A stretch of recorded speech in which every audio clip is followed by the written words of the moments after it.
اکثر زما خاوند هم خاندي ماته وی د پلار سره به په سایکل روان وي ما به درته پټ پټ کتل. خلک کوئی زمونږ د ملک نه جوړیږي نو خلک خو صرف او صرف په داسې قسمه ویډیو کې مصروف دي او بیا ول خلکو دونه هوا ورکړي د که زه تاسو ته ویم که نه په دې ساوند باندې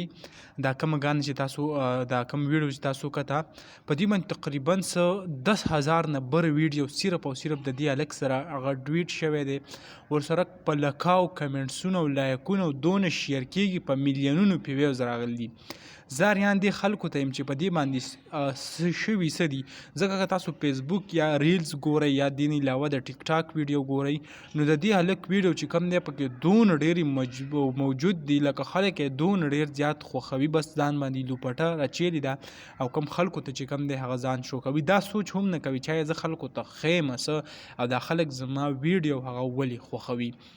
بس لکه تاسو بیا کمنټس ته ورشئ نو کمنټ کې مختلف قسمه پني او داسې ریل کمنټسونه کېږي خلک وایي آیا زمونږ په ملک باندې تعویض شوی دی وایي وطنه په خپله جوړ شه خلک په هلکانو باندې لګیا دي مختلف داسې قسمه چې کوم دی کمنټسونه پې کېږي نو زه تاسو ټولو ته یم چې آیا داسې قسمه ویډیو له داسې هوا مه ورکوئ ځکه هغه بیا په بسباله بیا وایي چې زما ویډیو دونه خلک خوښوي نو هغه بیا راشي او مختلف قسمه ویډیو نورې جوړې کړي او دا کومه معامله چې دا هغه سټارټ وي د ودرېدو نه وي نو زمونږ کوم پښتانه چې دي هغه په شرمونو باندې وشرمول. دغه ویډیو و دغه معلومات تاسو سره شریک کړئ انشاءالله بل ویډیو کې ملاویږو. الله حافظ.